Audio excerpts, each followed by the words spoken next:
Lunchbox.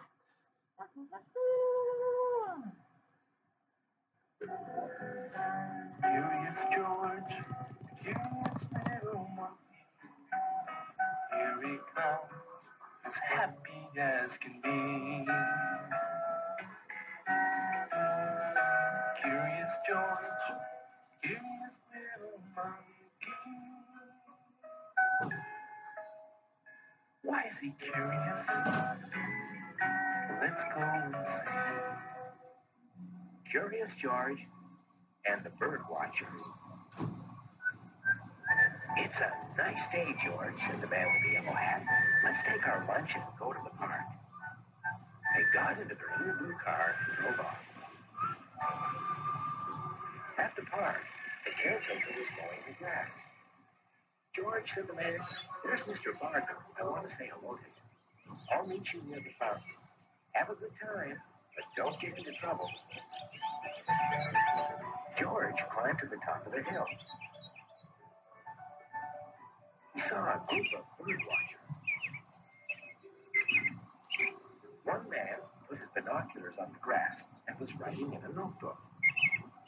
Moving forward, George was curious. He picked up the binoculars and looked through them. George looked all around. Everything seemed so enormous. There was a creature with a big, hairy body, but it was just a caterpillar.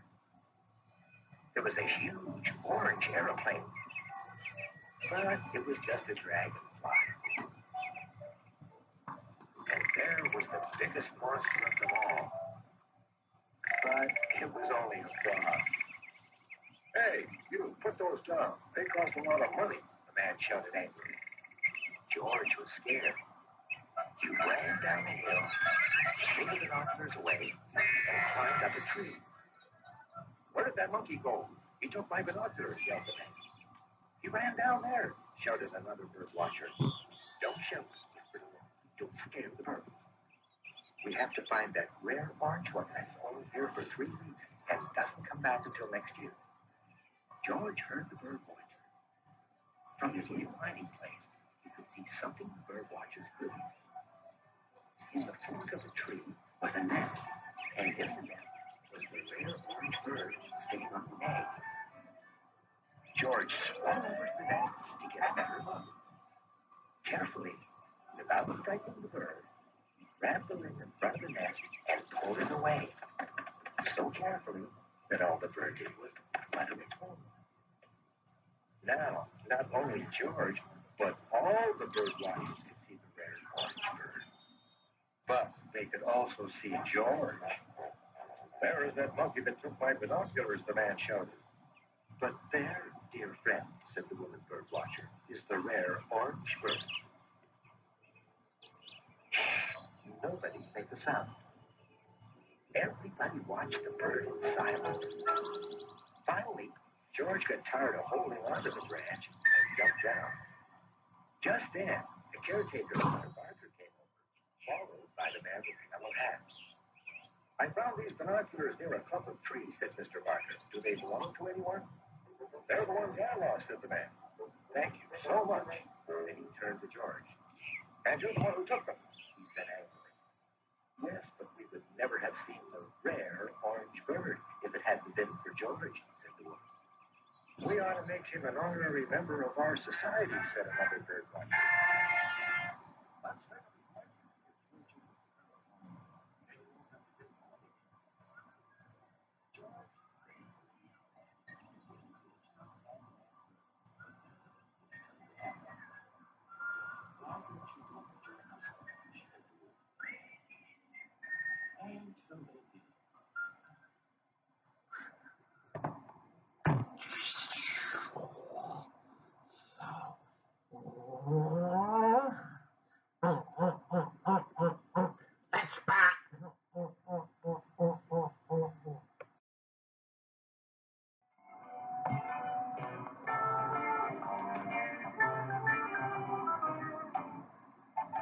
To Mark Paddington's first visit to the seaside, Mr. Brown fitted him out with all the things he might need in an emergency. Paddington wasn't the sort of bear who believed in taking too many chances, so he decided to wear everything at once, just to be on the safe side. Some of the waves had looked quite large through his opera glasses. All the same, it was a nice, exciting smell in the air, and so many different things to do, it was a job to know which to start on first. In the end, he decided to sit down and think the matter over.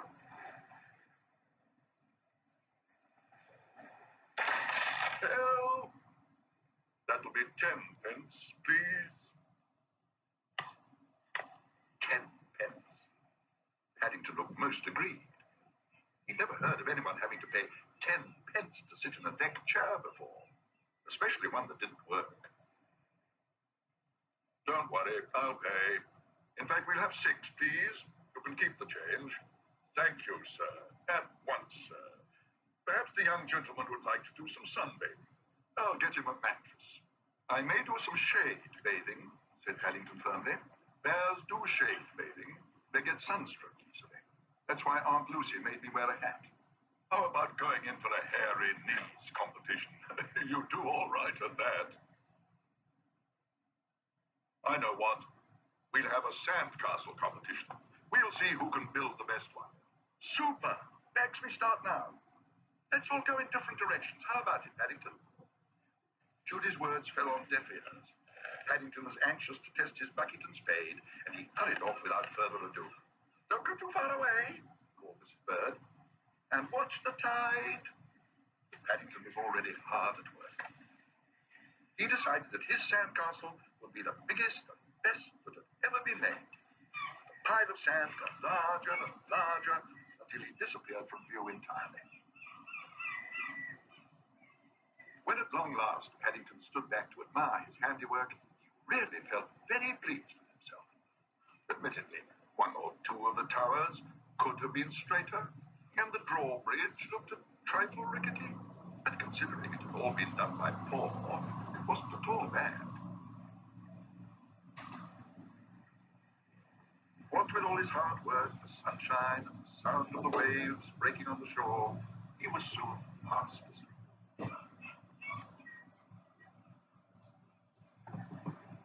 Paddington had no idea how long he slept, but when he woke, he found to his surprise that he was lying flat on his back. From somewhere, close at hand, he could hear people talking. I can see the headline now, said a voice, strangely like Mr. Brown's. Lone bear crosses Atlantic on deck chair. Hundreds of days without food or water. And another voice, just like Jonathan.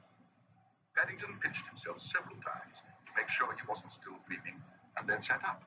Lesson number 1 with sandcastles, said Mr. Brown, is never build them right by the water's edge. But when the tide's coming in, it's been washed away. Paddington gazed at the spot where he'd been working. My castle's been washed away, he repeated bitterly. It's a good job. You weren't washed away with it. You might have been drowned, or ended up in France. The thing is, what do you want to do now? Paddington considered the matter for a moment. I think, he announced, I may sit in my deck chair and wait for the tide to wash my sandcastle back in again. I don't know if we shall have time for that, Paddington, said Mr. Brown tactfully. How about buying some postcards instead? Paddington thought that was the best idea idea he'd heard for a long.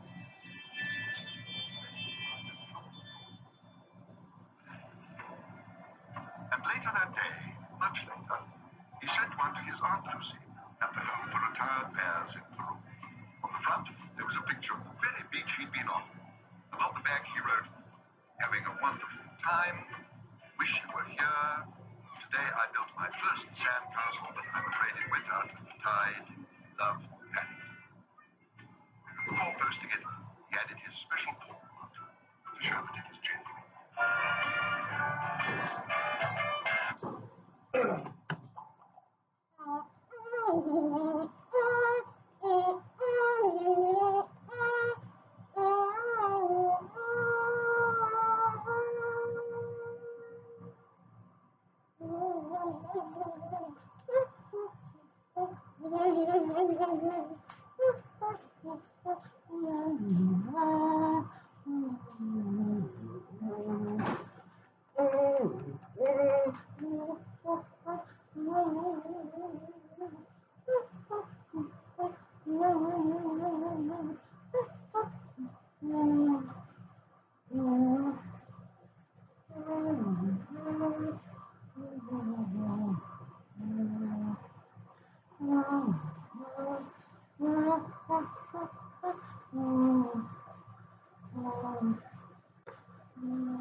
Man who works hard, sweats hard. Old Spice swagger fights sweat.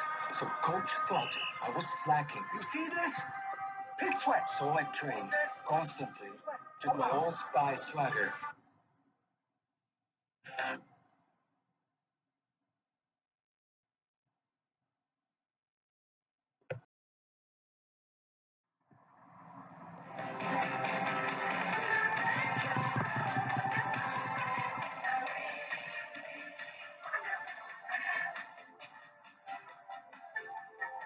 On a lovely sunny day, early in the afternoon, Rupert goes out to play with his new balloon. He hops along as gently it carries him into the air, when suddenly tiny voices shout, Rupert, have a care. Mind the bulbs we've just planted, cried the imps of spring, which so surprises Rupert he lets go of the balloon string. I'm very sorry, Rupert says politely, as he looks in the air. Oh no, my new balloon's floating away, he cries in despair. Rupert gives chase as his balloon rises high in the sky. I've got to get it, he thinks. Well, I'll have a jolly good try. Over and upward, the balloon's carried by a strong breeze. As far below, Rupert follows it through bushes and trees, until eventually the little bear comes to a big stone wall. How can I get over this? Sighs Rupert. It's very tall. But he soon gets to the top by climbing up some ivy. Oh dear, sighs Rupert. Where can my new balloon be? The wall is very old, and where Rupert kneels, it crumbles, and down into a big garden the little bear tumbles. I know this garden, says Rupert.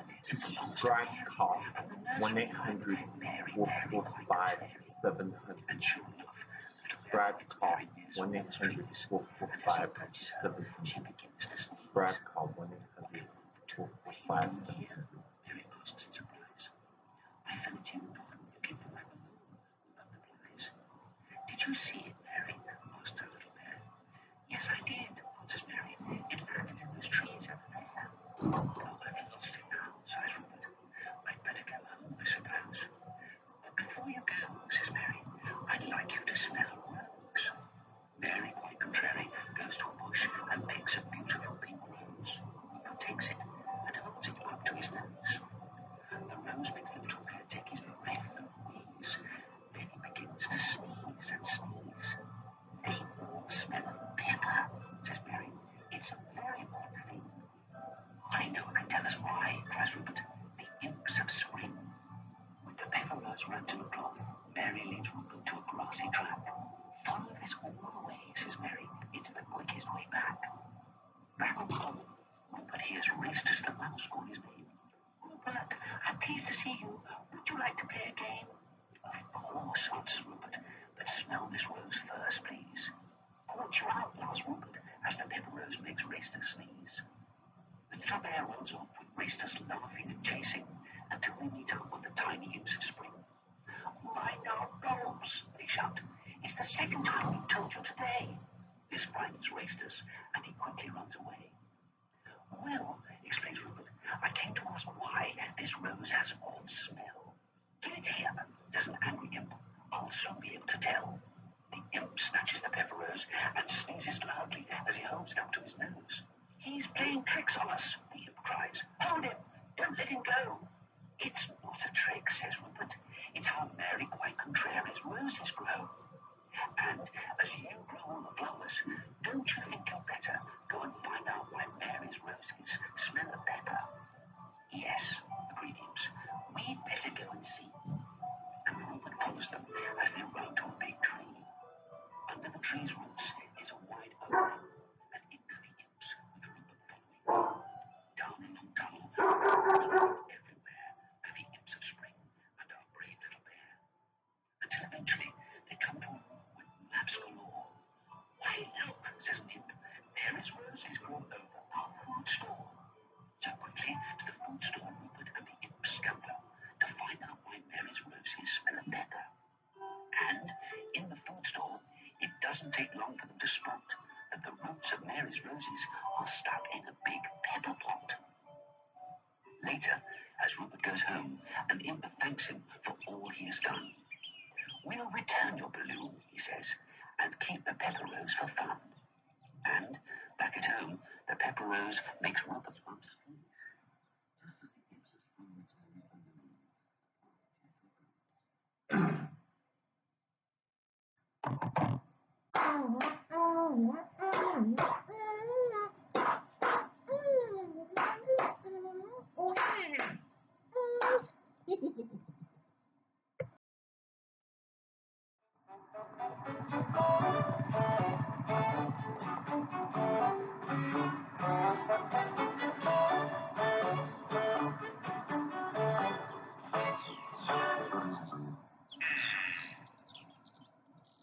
One morning, when Will was sleeping as usual, Martha, his mother, hurried into the bedroom. Will, wake up. Whack, Mum. I'm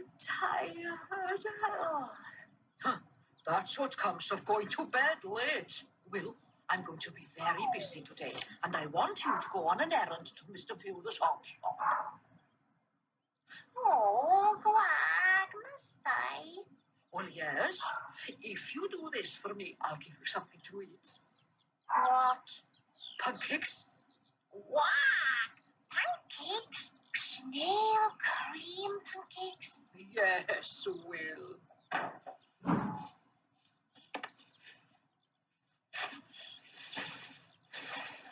In a jiff, Will got up, dressed, rushed downstairs and ate his breakfast like a good boy and fetched his cat with a shopping bag. Now then, Will, I want a bottle of snail cream, a tin of dried worms, and a packet of wasp porridge. Can you remember that? Yes, a bottle of snail cream, dried worms, and wasp porridge. Then he grabbed the shopping bag and the money and dashed out. The alarm clock fell on Mouser's head. He was warming his tail at the time. So much how time flies. Will, don't slam the door, said Ulfra. But Will had gone out of sight.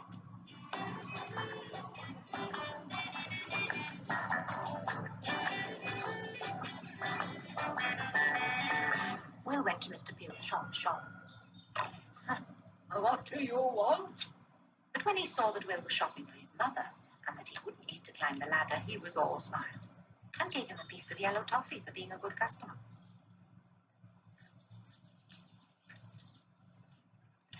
When Will arrived home, she prepared the pancake mixture with the bottle of snail cream.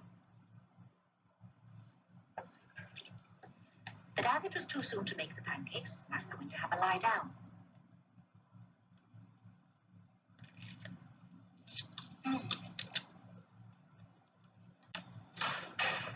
Then Will's friends arrived. What are you doing, Will? Said he. Guarding the pancake mixture, of course. Can we see? Lovely smell. Gobble, gobble. Terrific. Said he. I love pancakes, said Johnny. I'm just dying for one. So am I. Then Johnny said, there's a lot of mixture here. I'm sure your mother could spare just one spoonful. Will hadn't the heart to say no. So Johnny put a spoonful into the frying pan. What a lovely smell. Smashing. Then it was time to toss the pancake. But Will tossed too hard and it landed upon Dick's bare head.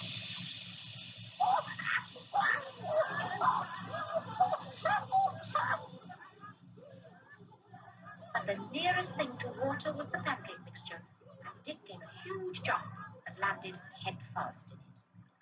What a mess. Everybody covered in mixture and sliding in pools of cold cream. When Martha came down, she almost had a fit.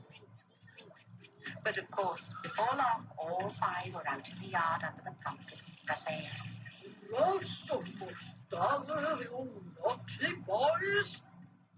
And they had to run round the yard until they were dry, and then swallow a spoonful of Martha's medicine.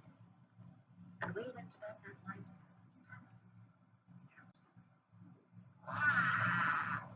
Customizing flavor